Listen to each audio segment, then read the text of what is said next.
Halo, berjumpa lagi dengan saya Fitrul Mubarok di channel YouTube saya, membahas tentang farmasi ya. Untuk kali ini kita akan bahas mengenai, reformulasi sediaan parenteral ya. Sediaan parenteral ini, termasuk sediaan, steril, ya injeksi injeksi termasuk sediaan biologi, vaksin gitu ya. Kita akan, bicarakan mengenai faktor-faktor dan kendala-kendala dalam, reformulasi sediaan parenteral. Baik, kita langsung mulai saja. Masih sediaan parenteral ya. Jadi ini nyambung dengan perkuliahan kita kemarin mengenai sediaan steril ya, bahan baku dan bahan aktif dan bahan eksipien ya. Jadi seperti ini. Ini gambaran fasilitas steril. Jadi adik-adik bisa melihat di sini bahwa fasilitas steril itu bajunya pakai baju seperti ini. Mungkin sekarang kita lebih familiar dengan baju ini ya, kayak baju hazmat yang untuk penanganan COVID ya. Jadi hampir sama dengan itu. Jadi prinsipnya ini mencegah kontaminasi dari mikroba ke produk atau bahkan mencegah kontaminasi dari mikroba yang ada di sini, yang produk sini ke manusianya. Jadi saling memproteksi itu. Kalau vaksin serum seperti ini, jadi di ruangannya itu dibatasi ya orang-orangnya. Ini juga sama, ini dibatasi orang-orangnya. Kalau ini produksi solid tablet ya. Kita tahu dari mana ini yang pasti fluid blade dryer ya, seperti ini. Ini pasti untuk sediaan tablet. Bisa juga untuk sediaan kapsul. Kemudian ini fasilitas produksi cairan. Jadi kalau ada apa ini namanya aduh lupa namanya itu. Yang ini turntable. Kemudian ini ada kayak eskalator gitu ya, untuk botol-botol yang lewat di sini ya. Nanti untuk penandaan. Ini produksi cairan non steril seperti sirup gitu ya. Kemudian ini fasilitas produksi semi solid, ini vacuum mixer adik sekalian. Jadi ini vacuum mixer untuk mencampur krim ya, atau salep juga bisa.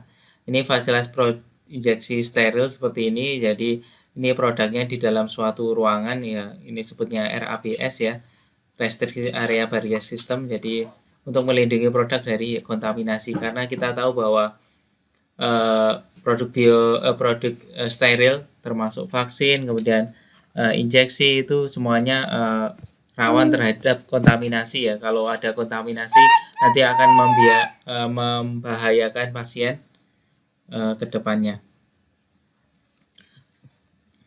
Oke, kita lanjut. Jadi ini saya flashback sekilas mengenai rute pemberian obat. Jadi rute pemberian konvensional nih rektal, oral, topikal ya. Nah, sekarang yang tidak biasa adalah parenteral, kemudian transdermal. Nah, ini parenteral ini termasuk injeksi pelarut air dalam minyak, emulsi, injeksi intravena, rekonstitusi. Nah, ini injeksi rekonstitusi ini yang pakai serbuk steril, kemudian dilarutkan ya dengan air water for injection ya, tapi ini agak jarang sekarang, jadi lebih baik yang sudah jadi dari pabrik saja. Kita akan bicarakan parenteral ini ya. Dan ini pengaruh rute pemberian terhadap variasi waktu terjadinya efek. Kita sudah tahu ya kalau injeksi intravena, semua injeksi itu hitungannya detik sampai menit sampai berefek ya, karena dia langsung masuk ke dalam pembuluh darah, sistem darah ya, langsung bisa masuk ke reseptornya, kemudian menimbulkan efek. Berbeda dengan larutan, kemudian tablet, kapsul itu kan dia harus masuk ke dalam mulut, saluran pencernaan, kemudian disintegrasi, disolusi, baru diserap. Jadi itu menit sampai jam ya. Berbeda dengan injeksi yang langsung itu.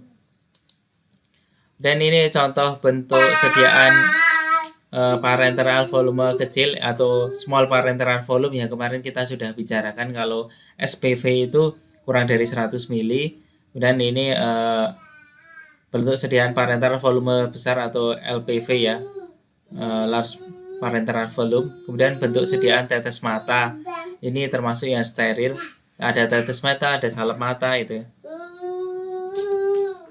Kemudian tahap pengembangan sediaannya ada, ini tahapnya perlu diingat adik-adik, ini selalu berurutan ya, dari preformulasi, kemudian formulasi skala lab, skala pilot, skala tahapan produksi, atau skala produksi atau skala reguler lah. Nyebutnya seperti itu, jadi preformulasi, lab, pilot, kemudian skala produksi.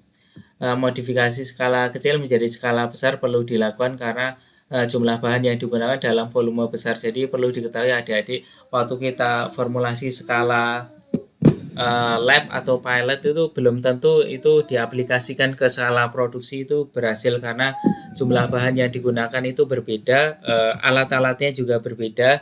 Jadi perlu banyak penyesuaian gitu. Misalnya dalam skala pilot itu pencampuran menggunakan 50 rpm gitu ya. Kemudian kita ke skala produksi bisa jadi rpm yang digunakan sampai 200 rpm karena volumenya besar gitu. Berbeda dengan volume kecil ya. Jadi kemampuan untuk mencampur atau menghomogenkan suatu larutan itu berbeda kalau alatnya juga berbeda. Dan proses produksi dan pengemasan tunggal secara otomatis ya. Pengembangan standar metode kontrol kualitas untuk menjamin stabilitas sediaan, homogenitas, kemudian dan identitas produk.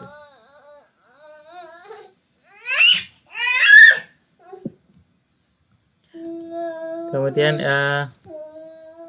sediaan farmasi ini ada bahan aktif dan eksipien ya, kita sudah tahu ya, ada bahan aktif dan eksipien.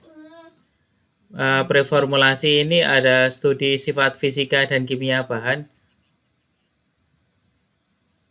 mulai dari studi farmakologi, pemasok, harga, interaksi obat dengan eksipien, pasar. Jadi ini semuanya dikaji ya, jangan sampai nanti ada yang kelewat nih. Misalnya farmakologi oke, pemasok oke, harga oke, interaksi obat dengan eksipien oke, tapi ternyata kita buat obat yang tidak dibutuhkan pasar, terus siapa yang mau beli gitu kan? Jadi sia-sia gitu ya, nggak ada yang beli. Tapi obatnya bagus tapi nggak ada yang beli ya, percuma juga gitu. Dan formula teoretik, hipotesa, pengembangan formula atau pemilihan eksipien.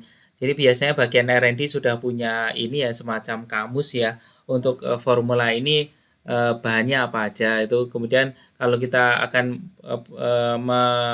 meneliti obat baru ya, cari aja yang mirip-mirip gitu dengan yang lama, kemudian ya lakukan sedikit modifikasi dengan yang lama. Jadi modifikasi itu lebih cepat daripada kita memikir dari nol, seperti itu.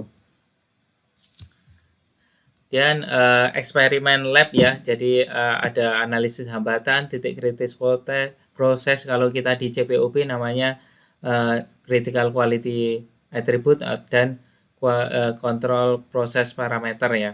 Dan analisis kebaikan itu maksudnya kebaikan dalam eksperimennya, apakah lancar atau tidak gitu ya. Kemudian pewadahan bisa primer, sekunder. Ini yang paling penting, primer dan sekunder ini termasuk dalam labelingnya ya. Labelingnya sesuai dengan peraturan BPOM atau tidak.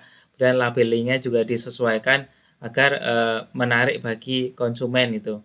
Atau setidaknya informatif bagi tenaga kesehatan. Karena kebanyakan produk steril, hampir semua produk steril itu pemberiannya melalui tenaga kesehatan ya. Dan pilot plan, modifikasi arah perbaikan skala industri, ini yang saya katakan tadi, berhasil di skala pilot belum tentu ini di skala industri atau skala produksi bisa berhasil karena variasi jumlah, variasi alat, dan mungkin variasi langkah-langkah dalam pembuatan gitu. Ini uji klinis optimasi formula. Nah, ini uji klinis ini diperlukan kalau obatnya baru ya. Kalau misalnya obatnya obat generik atau obat yang sudah ada itu ya, obat generik, kita niru dari paten itu tidak perlu uji klinis itu. Nah, ini mungkin yang sekarang ini ya, sekarang heboh ya. Sekarang kita tunggu-tunggu ya mengenai uji klinis vaksin nih, vaksin COVID-19. Kenapa dilakukan uji klinis ya? Karena itu termasuk obat baru gitu ya. Berbeda dengan kalau kita buat obat injeksi amoxicillin, ya itu nggak perlu uji klinis ya, karena itu kan obat lama yang bukan benar-benar baru gitu. Dan uji penyimpanan, suhu, kelembapan, cahaya ini terutama suhu dan kelembapan ini yang menyebabkan resiko rusaknya obat, terutama suhu gitu. Perlu diketahui di Indonesia ini suhunya tinggi, kelembapannya juga tinggi, jadi cukup sulit untuk menentukan expired date suatu obat dengan lingkungan yang ekstrim seperti ini. Berbeda dengan Eropa, kalau Eropa itu suhunya relatif rendah, kelembapannya juga rendah juga gitu. Jadi kalau kita bisa memformulasi obat yang di Indonesia itu kemungkinan besar kalau kita ekspor ke Eropa, ya di sana karena suhunya lebih rendah, kelembapannya rendah, ya kemungkinan malah lebih stabil di sana gitu. Tapi belum tentu yang dibuat di Eropa atau mungkin negara musim dengan musim 4 itu bisa stabil di Indonesia itu. Ini pengembangan proses, validasi proses, ada validasi proses untuk memastikan bahwa proses itu benar-benar stabil ya, stabil antara batch 1, 2, 3 dan seterusnya. Kapasitas alat produksi jadi diperhitungkan, ini diberikan dengan pilot ya, kapasitas yang optimum ya, kapasitas di mana kita bisa produksi yang optimum. Jadi kita bisa memanfaatkan atau mengurangi bottleneck yang ada di proses produksi. Dan dokumentasi proses, SOP, bahan, alat, dan personil ini juga harus selalu didokumentasikan untuk flashback ya, nanti kalau terjadi apa-apa kita sudah ada dokumentasinya, bisa kita evaluasi untuk perbaikan ke depan. Ini pengaruh sifat fisika dan kimia obat terhadap pengembangan sediaan farmasi ini banyak sekali ya adik-adik sekalian, mulai dari sifat, stres pada proses, sama prosedur manufaktur. Mungkin tidak perlu dihafalkan semuanya, tapi ini ada beberapa yang sangat penting, yaitu organolektif, kemudian ini kelarutan, disolusi, koefisien partisi, sifat kristal, stabilitas, konstanta ion, ini sangat penting. Stres pada proses ini proses kan selalu ada temperatur, ada tekanan, mekanik, radiasi. Ini radiasi terutama untuk produk steril ya, yang radiasi akhir itu bisa pakai gamma radiation atau electron beam ya, radiasi elektron. Dan ada penguapan, gas, uap, dan mencair ya. Jadi ada pencairan pada proses itu. Dan prosedur manufaktur ini banyak sekali: kristalisasi, pengendapan, filtrasi, emulsifikasi, pencampuran, penghalusan, pengeringan, granulasi, pencetakan, sterilisasi, ini yang kita produk steril, penanganan khusus yang lain mungkin ya yang nggak ada di sini, penyimpanan, transport. Jadi ini tidak semua obatnya akan melewati ini semua ya, jadi tergantung sediaannya. Kalau sediaan steril pasti lewat sterilisasi, tapi kalau sterilnya liquid pasti nggak lewat granulasi, nggak lewat pengeringan, nggak lewat pencetakan. Jadi ini rangkuman dari semua proses dan semua bentuk sediaan. Ini kita masuk ke bagian utamanya ya. Ini adik-adik mungkin bisa diperhatikan lebih detail.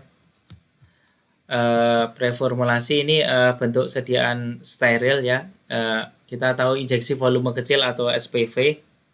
Ini larutan dalam air, pelarut campur minyak atau serbuk rekonstitusi ya. Jadi serbuknya steril, kemudian kita kalau mau pakai harus larutkan dulu dengan air untuk injeksi, baru nanti diambil pakai suntik, baru kemudian diinjeksikan ke pasien. Tapi ini kalau setahu saya sudah agak jarang, karena akan lebih baik sudah bentuk vial atau ampul yang dari pabriknya, itu lebih terjamin daripada serbuk rekonstruksi. Karena apa? Karena ini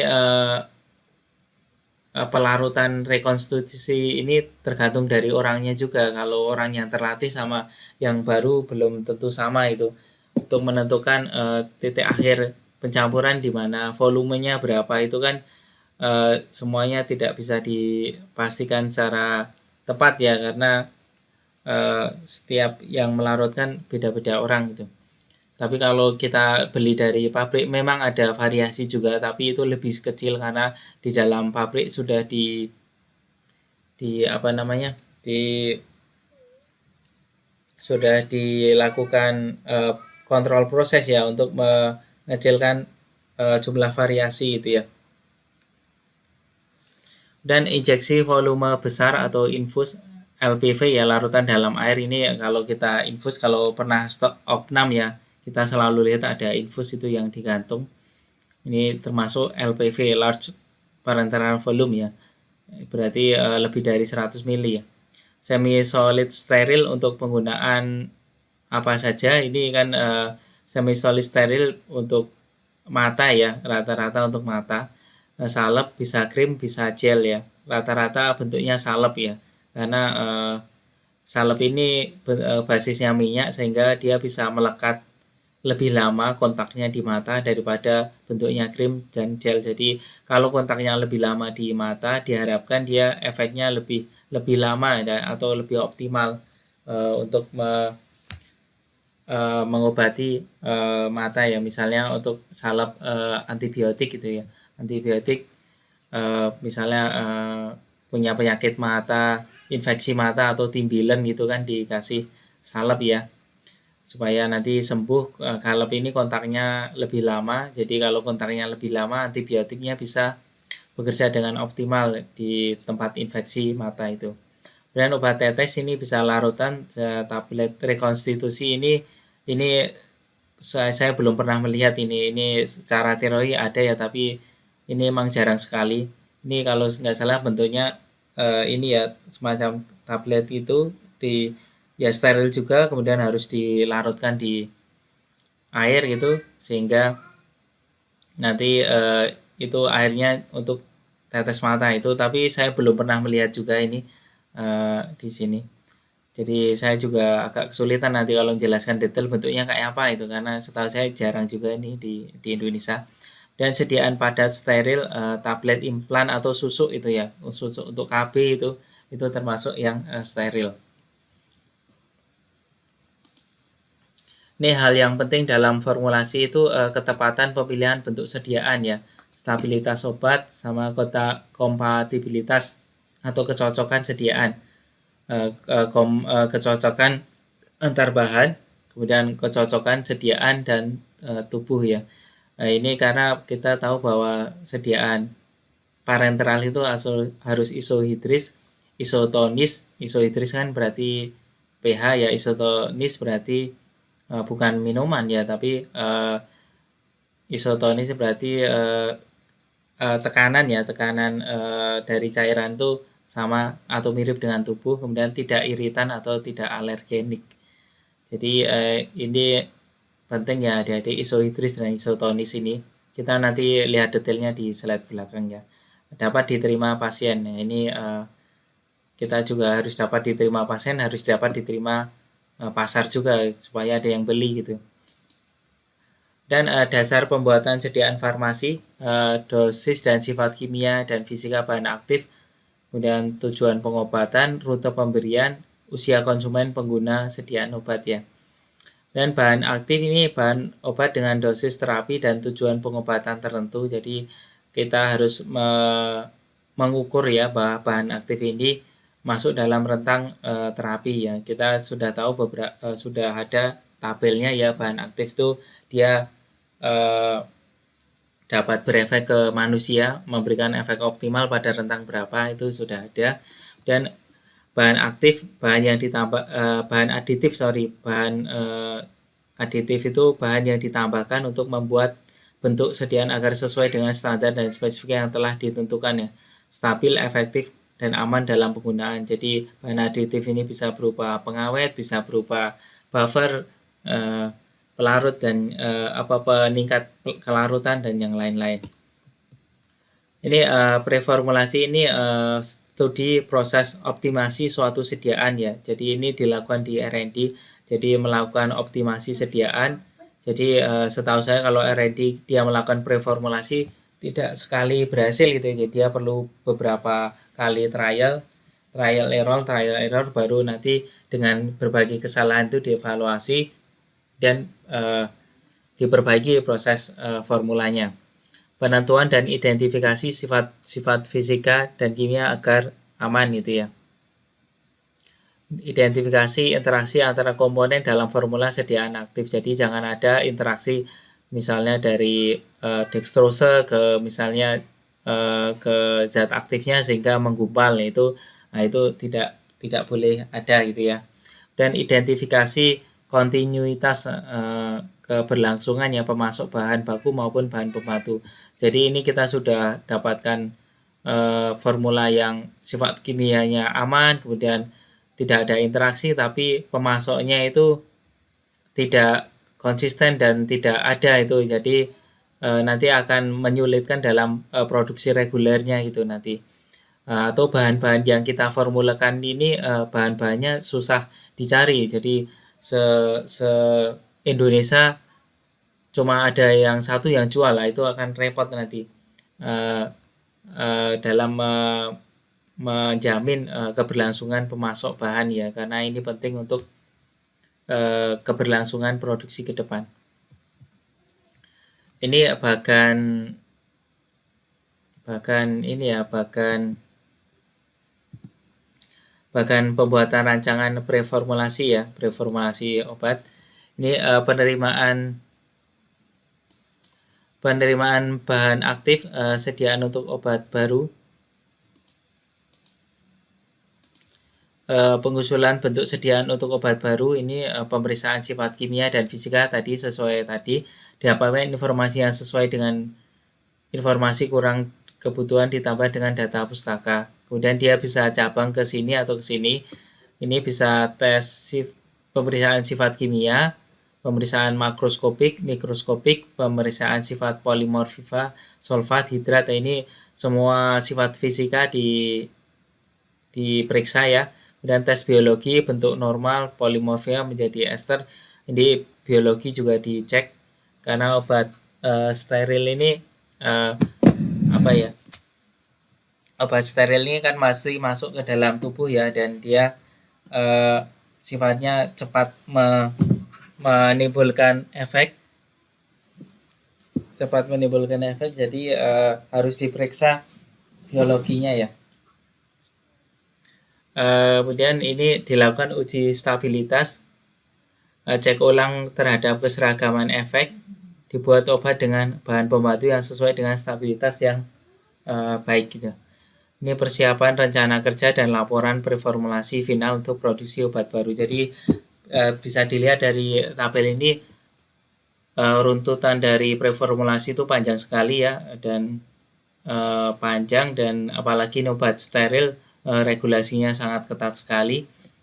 Jadi kalau di industri farmasi untuk menghasilkan obat yang steril memang butuh bertahun-tahun, yaitu kita sudah dapat formula, dokumen lengkap itu bahkan sampai approval BPOM bisa tahunan ya, itu baru bisa diproduksi.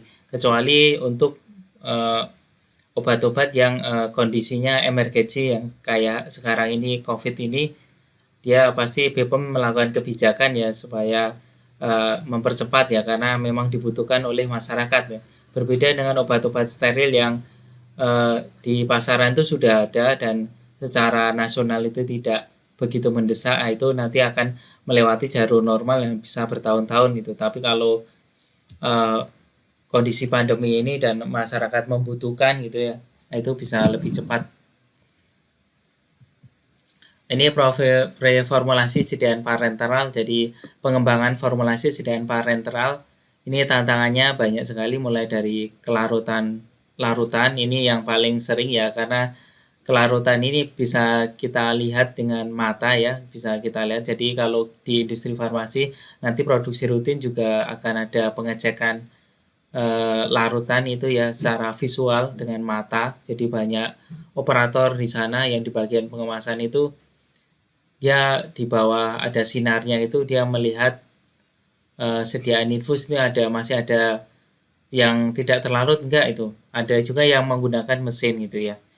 Jadi dia operator yang melihat itu dia diganti ada shiftnya jadi maksimal berapa jam per hari itu jadi nggak boleh lebih dari itu harus ganti orang gitu karena kita tahu bahwa kalau mata ini dia punya punya maksimalnya ya optimumnya berapa jadi nggak bisa dipaksakan lama-lama dan stabilitas produk ini terutama produk biofarmasi kita tahu contoh produk biofarmasi atau biologi seperti vaksin kemudian antisera ataupun serum gitu ya. Nah itu me, membutuhkan stabilitas yang lebih ya karena dia berupa protein, protein terdiri dari asam amino dan dia pasti tidak tahan terhadap suhu panas gitu ya. Kalau kena suhu protein tersebut akan akan ikatannya itu atau bentuknya dia akan berubah. Kalau bentuknya sudah berubah gitu ya dari protein ya maka nggak ngefek gitu, nggak ngefek lagi ke manusia gitu karena protein atau asam amino itu harus mempunyai bentuk yang eh, pas ya dengan yang sudah dirancang dari awal supaya nanti ngefek ke tubuh kalau dia sudah kena panas bentuknya itu sudah berubah jadi dia tidak cocok lagi dengan reseptornya sehingga eh, tidak berfungsi optimal gitu ya atau mungkin tidak ngefek gitu.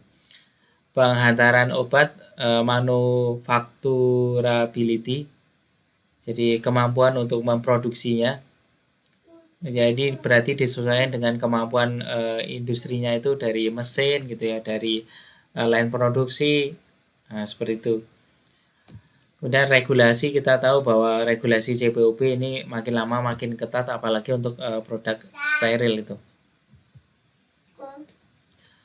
Kemudian langkah pertama adalah memilih volume pemberian dan konsentrasinya ya. Itu jadi langkahnya. Kemudian pertimbangan pemilihan adalah fisiologi maksimal volume berapa. Dan pertimbangan kedua adalah pertimbangan farmasi, kelarutan rendah, volume besar, konsentrasi rendah itu ya. Ini syarat pH dan tonisitas. pH ini formulasi harus dirancang dengan pH sesuai pH tubuh. Ini dan isohidris tadi ya, kecuali stabilitas kelaruan tidak memungkinkan. Jadi pH ini juga ada hubungannya dengan tingkat kelarutan yang kadang menjadi dilema ya. pH kita inginkan sesuai dengan pH tubuh pH 7,4 gitu, tapi malah kelarutan obatnya malah turun gitu. Itu sering jadi dilema. Jadi kita harus cari cara lain di mana pH-nya bisa sesuai, tapi kelarutannya juga tidak turun.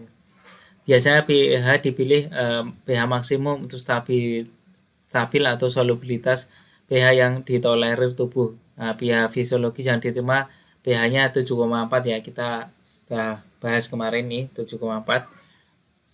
Beberapa produk diformulasi pada pH sedikit asam karena pertimbangan kelarutan atau stabilitas ini yang saya katakan tadi ya.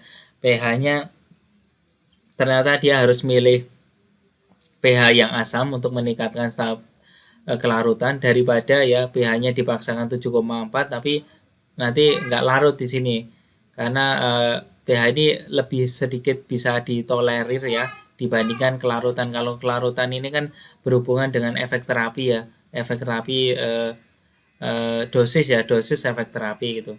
Dan kebanyakan produk mempunyai pH 3 sampai 9. Bila pH lebih dari 9 dapat menyebabkan kematian jaringan tubuh dan bila pH kurang dari 3 menyebabkan kesakitan atau blebitis ya. Jadi warningnya di 3 ya. Di 3 ini maksimal, jangan kurang dari 3. Kalau 3 sampai 9 ini masih bisa gitu ya.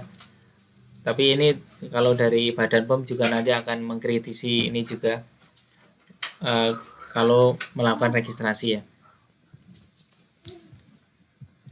Oke, ini penggunaan buffer ini dapat ditambahkan. Ini buffer kita tahu untuk menyangga pH ya, agar pH itu dia tetap stabil atau rentangnya tetap di antara 7,4 tadi.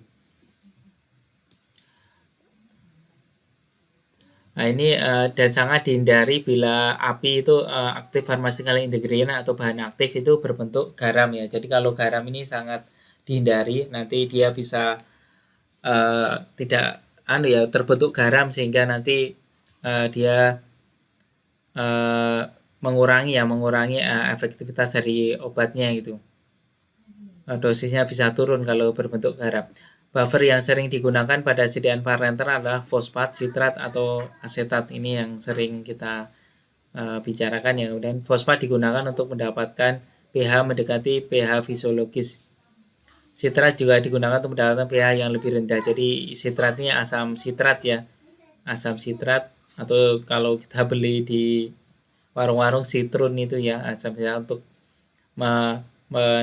mendapatkan pH yang lebih rendah karena dia asam. Tentu yang sitrat yang digunakan di parenteral bukan grade makanan ya, tapi sudah grade steril ya, atau grade pharma. Ini buffer macam-macam, contohnya range-nya di antara sekian. Jadi kalau mau mendapatkan pH di antara 3,8 sampai 5,8 bila setat kamonium pasti basah ya. Jadi ini untuk mendapatkan segini. Nah, ini dia range-nya segini. Ditambahkan kalau untuk menaikkan pH gitu. Ascorbat ini berarti asam, dia untuk pH ringnya di antara segini. Jadi misalnya ada larutan pH-nya sekitar 8 itu, berarti kan perlu diturunkan, bisa ditambahkan asam, berarti asetat, ascorbat gitu. Penambahnya pelan-pelan ya, jadi pelan-pelan, jadi jangan langsung bruk gitu, nanti anjlok nanti. Penambahnya pelan-pelan sampai pH yang mendekati baru nanti dihentikan. Ini kan masih preformulasi ya, preformulasi. Ini tonisitas atau berkaitan dengan tadi isotonik ya, diusahakan semaksimal mungkin sediaan parenteral halus isotonik. Biasanya osmolaritasnya di 280 sampai 290 mili osmolarity per liter ya. Jadi ini ada hitungannya juga, sudah ada alatnya di R&D atau di industri farmasi ya, untuk mengukur tonisitas atau osmolaritas ini. Isotonis ini sangat penting untuk LVP, tapi untuk SVP lebih dapat ditolerir. Jadi ini terutama untuk LVP karena penggunaannya kan besar ya, kayak sediaan infus ini dia kan bisa dipakai bisa berjam-jam ya secara terus-menerus. Tapi kalau SVP kan cuma dipakainya injeksi kan cuma sekali ya, sekali aja. Tapi kalau LPV kan dia terus gitu ya. Jadi sangat penting untuk tonisitas ini. NaCl, mannitol, dextro ini digunakan untuk menaikkan osmolaritas.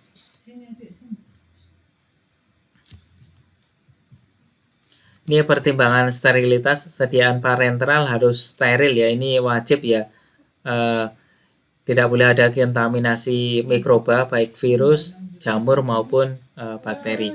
Ini harus dimengerti dalam preformulasi bahwa setiap tahap pembuatan harus terkendali sterilitasnya. Jadi walaupun di dalam sediaan steril itu nanti ditambah pengawet juga untuk mencegah pertumbuhan mikroba, tapi bukan berarti kita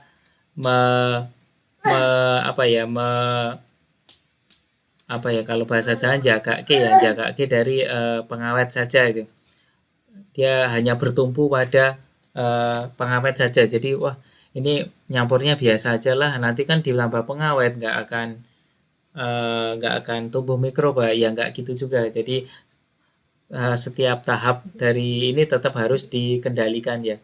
Jadi kendalikan. Jadi pengawet ini hanya untuk jaga-jaga pada worst case saja gitu. Sterilitas sediaan parenteral dapat dicapai dengan sterilisasi pada produk jadi menggunakan panas. Nah, ini kalau untuk sediaan infus atau mungkin injeksi, ampul, vial ini dapat menggunakan panas dengan catatan bahan aktif dan bahan bakunya, terutama bahan aktif itu stabil di panas ya. Jadi jangan sampai nanti kita panasin gitu ya steril jadi, habis itu obatnya rusak semua ya, percuma juga nanti. Untuk kesetiaan larutan untuk preformulasi adalah pertimbangan stabilitas karena panas ini. Nah, ini tadi yang nyambung dengan tadi ya, karena panas ini terkait dengan sterilisasi akhirnya ya. Jadi jangan sampai bahan aktifnya rusak karena panas. Pencapaian sterilitas pada produk jadi bisa dengan sterilisasi panas basah, gamma radiasi, atau sekarang ada elektron beam juga ada. Itu diperbolehkan juga di JPOB pakai gamma radiation atau elektron beam. Filtrasi pada tahap-tahap pembuatan obat itu. Jadi setahu saya kalau pembuatan produk steril ini juga ada filtrasinya ya di tiap-tiap tahap. Jadi double filtrasi juga ada, dibuat di bawah LAF, kadang di bawah RABS untuk mencegah sterilisasi. Operatornya juga sudah menggunakan pakaian steril, HVAC-nya HVAC kelas A, B, C gitu ya, kelas yang paling tinggi. Itu pun sudah seperti itu dilakukan filtrasi juga. Jadi semua itu dilakukan untuk mencegah adanya resiko kontaminasi. Pengawet tidak perlu ditambahkan pada sediaan parenteral kecuali pada produk multidos ya. Jadi kalau multidos yang dia harus bukan hanya sekali yang memberikan, dia perlu pengawet ya, karena ada resiko kontaminasi mikroba ke dalam sediaan tersebut dan itu bisa berbahaya. Sebisa mungkin pengawet sedikit dan efektif ya. Jadi ini kita bisa tahunya nanti waktu studi preformulasi melakukan uji efektivitas pengawet ya. Kalau di Farmakope Indonesia bisa dilihat di lampiran 61 ya. Di lampiran 61 uji efektivitas pengawet.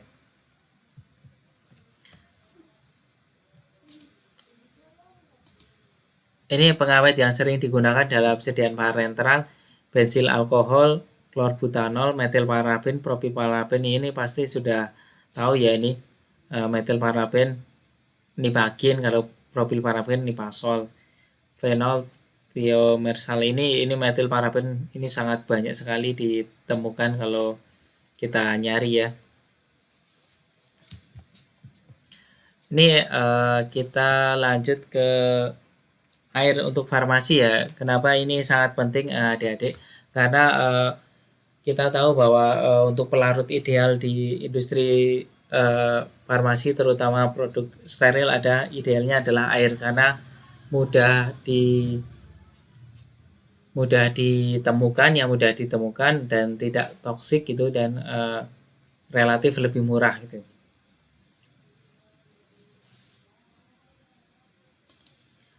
Oke, ini bagan pengolahan air di industri farmasi ya. Jadi dari potable water, ini water itu berarti drinking water atau air minum. Tapi air minum yang dimaksud sini air yang bisa langsung diminum ya, bukan air dari PDAM ya. PDAM kan judulnya perusahaan daerah air minum ya, tapi kan airnya nggak bisa diminum tuh. Jadi tidak sesuai ya, bukan itu yang saya maksud. Jadi kalau di luar negeri kan kita sering lihat ya di film-film itu ada orang minum langsung di keran, dari keran terus minum ya, karena kalau di luar negeri memang air keran itu ya memang air minum, berbeda dengan Indonesia yang dia harus ada pengolahan lagi atau dididihkan lagi baru bisa diminum. Di potable water berarti drinking water ya, atau air minum, dilewatkan MMF ya, multimedia filter, kemudian dia active carbon filter, ini untuk menghilangkan kotoran-kotoran ya, kemudian softener untuk menurunkan atau menghilangkan ion-ion baik kation maupun anion, dan difilter lagi lewat RO. Ini lewat RO, reverse osmosis. Nah, mungkin sudah familiar dengan RO ya, sering dengar air RO baik di radio maupun di koran itu, yaitu sama itu teknologinya sama. Jadi ini RO terdiri dari membran semi permeable, ini ada 4 tabung yang dia harus lewat sini airnya, sehingga yang RO ini teknologinya dengan tekanan tinggi ya, sehingga air itu terpaksa lewat di membran ini, dan hanya air saja yang bisa lewat di sini, sehingga didapatkanlah air murni. Nah, ini disimpan di sini, kemudian dihilangkan lagi menggunakan ADI, dihilangkan kation anionnya, walaupun di sini tadi sudah ada ya, tapi perlu penyempurnaan lagi di sini baru didapatkan purified water tank. Ini untuk air murni ya, untuk disimpan ya, dan difilter lagi. Ini sampai dapatkan air murni ya. Air murni ini bisa diolah lebih lanjut untuk mendapatkan water for injection atau highly purified water ya, untuk injeksi ya. Jadi ini masih ada pengolahan lagi untuk menjadi air untuk injeksi, bisa lewat destilasi gitu ya, destilasi. Kebetulan di sini saya tidak tampilkan ya bagian pengolahannya untuk water for injection.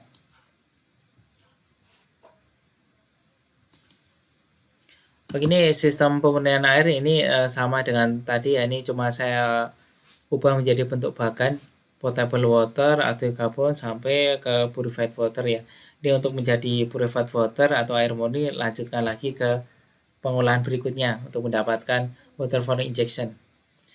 Ini purified water, dia di ozone destruction ya, untuk sanitasinya menggunakan ozon. Ini kalau perlu panas, perlu dipanaskan nanti, karena ada beberapa proses yang membutuhkan panas ya, misalnya larutin obat itu butuh panas itu, jadi airnya dipanasi di tangki itu dengan unit heat exchanger. Nah, itu baru nanti jadikan water for injection.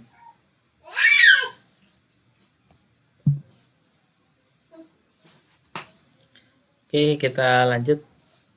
Ini spesifikasi mutu air. Nah, ini tadi kita tahu ya, makin ke bawah ini makin tinggi ya dari raw water, berarti air yang masih mentah ya.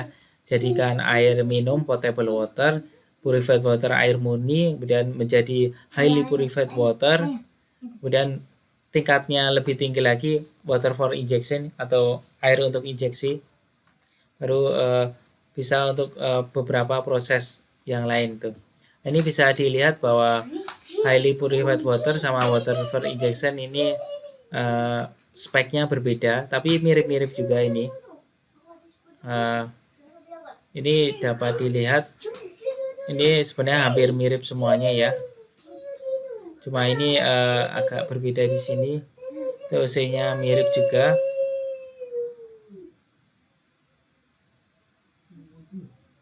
Seperti ini ya. Jadi ini yang dipakai untuk steril ya, highly purified water sama water for injection.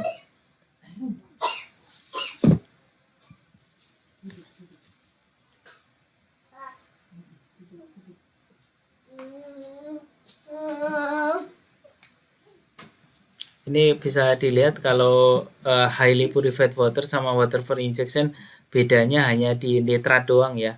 Nah, ini saya juga belum tahu secara detail ini fungsinya apa, kenapa dibedakan di sini ya. Yang pasti yang paling tinggi adalah water for injection ini. Water for injection ini speknya mirip antara highly purified water sama water for injection. Ini yang kita pakai untuk sediaan steril, terutama ini ya water for injection ya, misalnya untuk ampul, vial itu, kemudian juga untuk infus itu water for injection. Ini klasifikasi air sesuai dengan pemakaiannya. Air dapat dibagi. Ini tadi drinking water atau potable water atau air minum. Ini untuk keperluan minum dengan persyaratan tidak berasa, tidak berbau, tidak berwarna, bebas mikroorganisme patogen terutama E. coli, Salmonella, Mycobacterium, mengandung mineral dengan jumlah yang sesuai dengan kadarnya dalam keringat atau plasma darah. Ini kalau untuk di Indonesia ada Permenkesnya sendiri untuk syarat-syarat air minum itu. Air minum contohnya ya air mineral itu ya, yang kita beli di Indomaret atau Alfamart, itu termasuk air minum. Ini demineralized water atau aquadem ya, aqua demineralizata. Jadi dari namanya saja sudah terlihat ya bahwa ini airnya mineralnya sudah dihilangkan. Nah, ini demineral, D kan artinya menghilangkan ya, mineralnya dihilangkan, jadi kation anionnya dihilangkan atau dikurangi dalam jumlah tertentu ya. Air bebas mineral baik ion positif atau negatif kation maupun anion.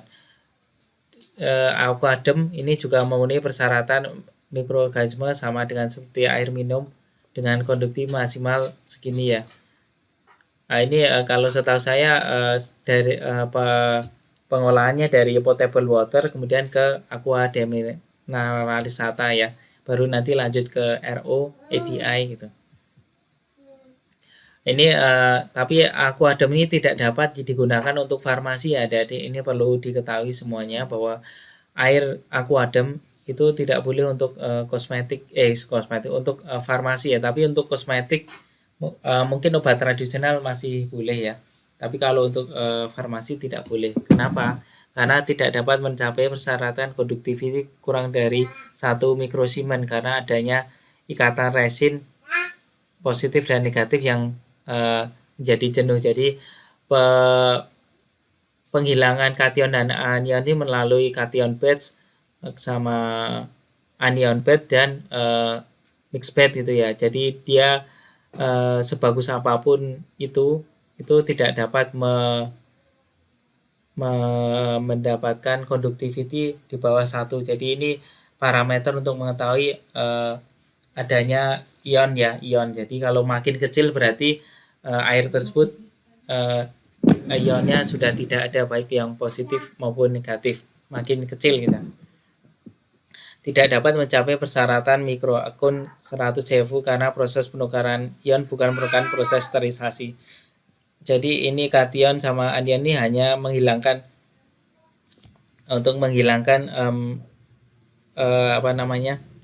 menghilangkan kation ya, kation atau anion di air, tapi tidak bisa untuk menghilangkan mikroba ya, mikroba di dalam air tersebut.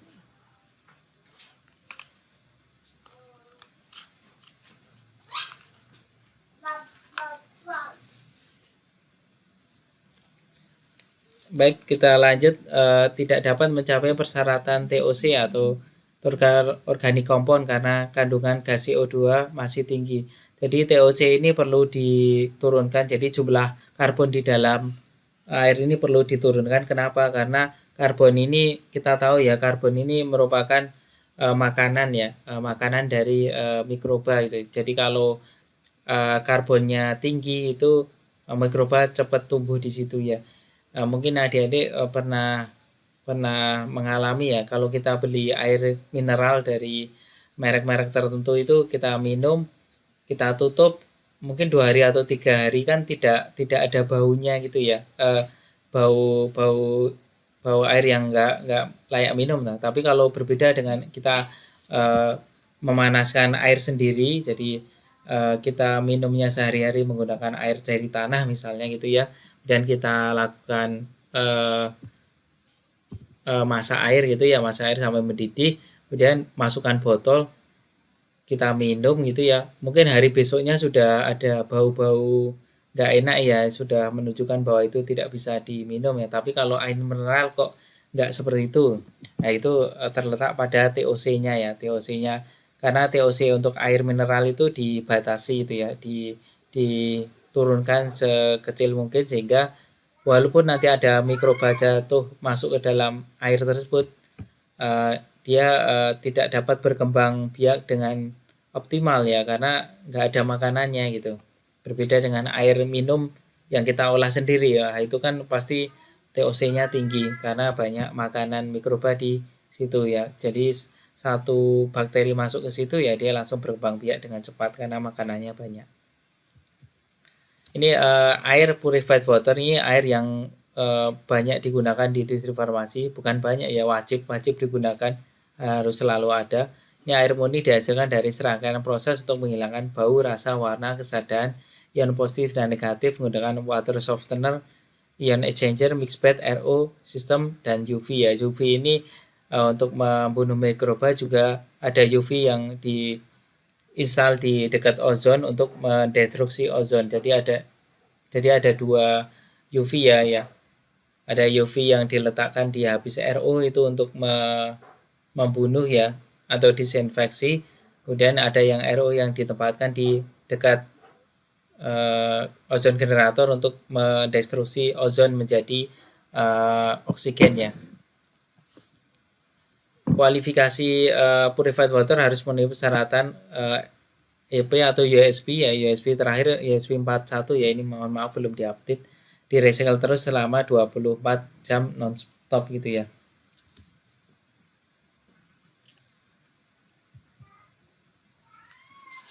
Oke, ini contoh sistem RO ini jadi osmotic pressure seperti ini. Kalau RO berarti dibalik ya, reverse osmosis. Kalau osmosis kan dari air ke larutan yang lebih pekat gitu ya. Kemudian ada tekanan osmotik. Kalau reverse osmosis dibalik ya, ini airnya, air yang kotor maksudnya, kemudian dilewatkan membran semi permeable sehingga yang keluar hanya air saja. Ini ada tekanan yang sangat ini ada tekanan yang kuat. Ini ada tekanan yang kuat sehingga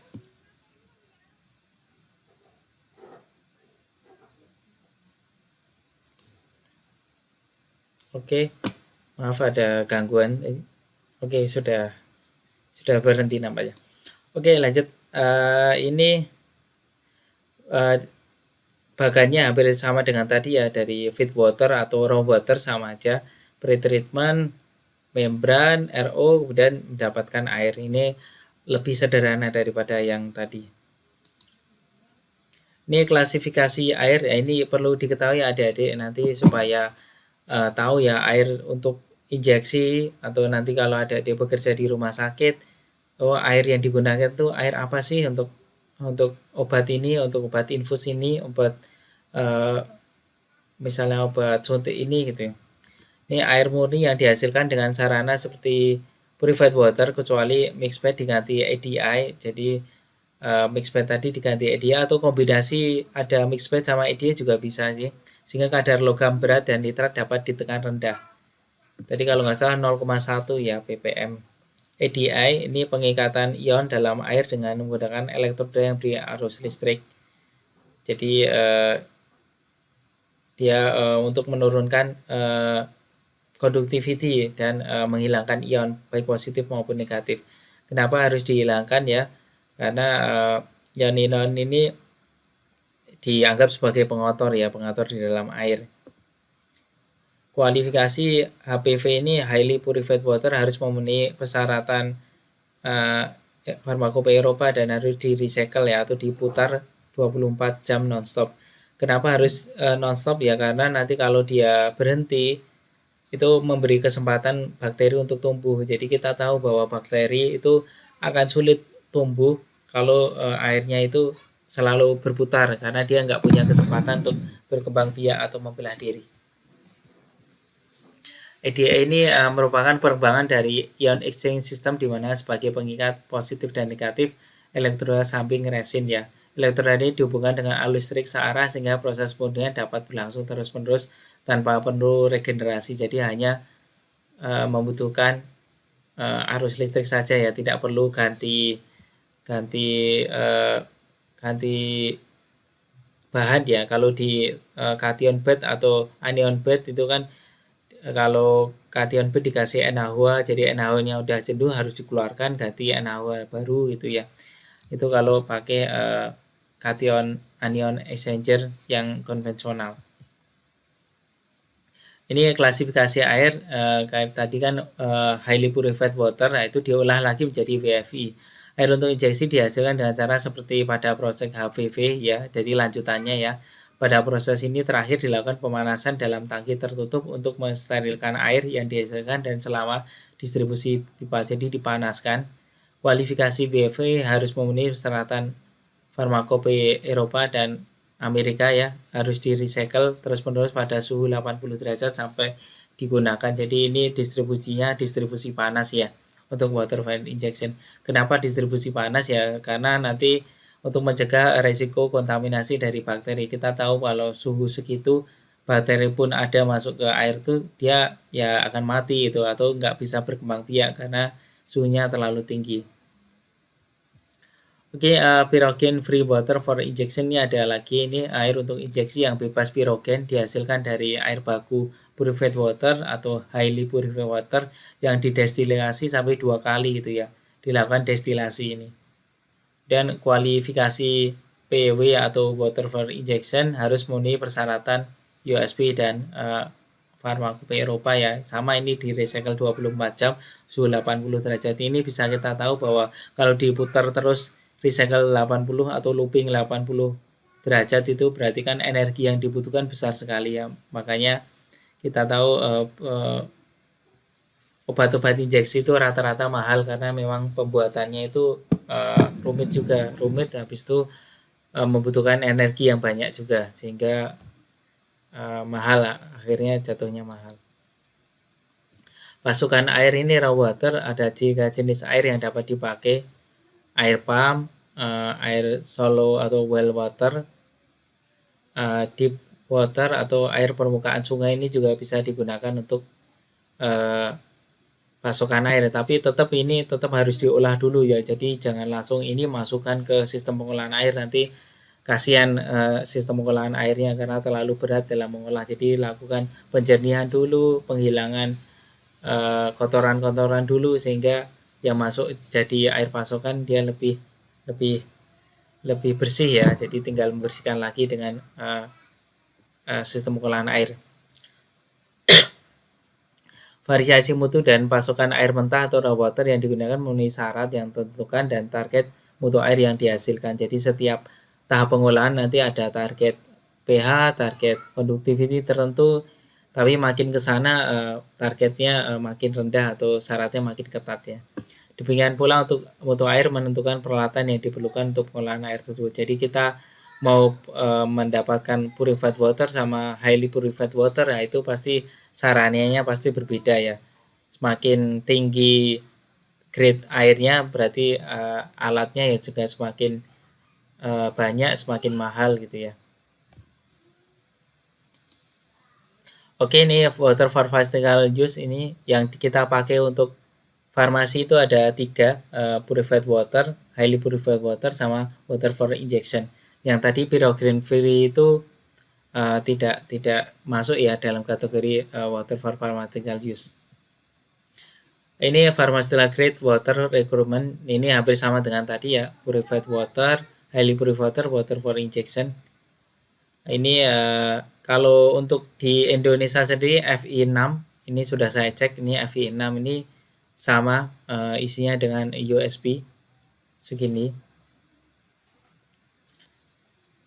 Jadi untuk purified water seperti ini, kalau highly purified water ini seperti ini microbial limitnya, ini ada endotoxin yang maksimal berapa, ini kita tahu endotoxin ini harus dikendalikan karena itu merupakan jasa training dari bakteri yang mungkin masih bisa ada di dalam air yang kalau itu masuk ke dalam tubuh manusia bisa menyebabkan demam ya, karena ada reaksi dari tubuh ya menganggap itu bagian dari bakteri sehingga menyebabkan demam.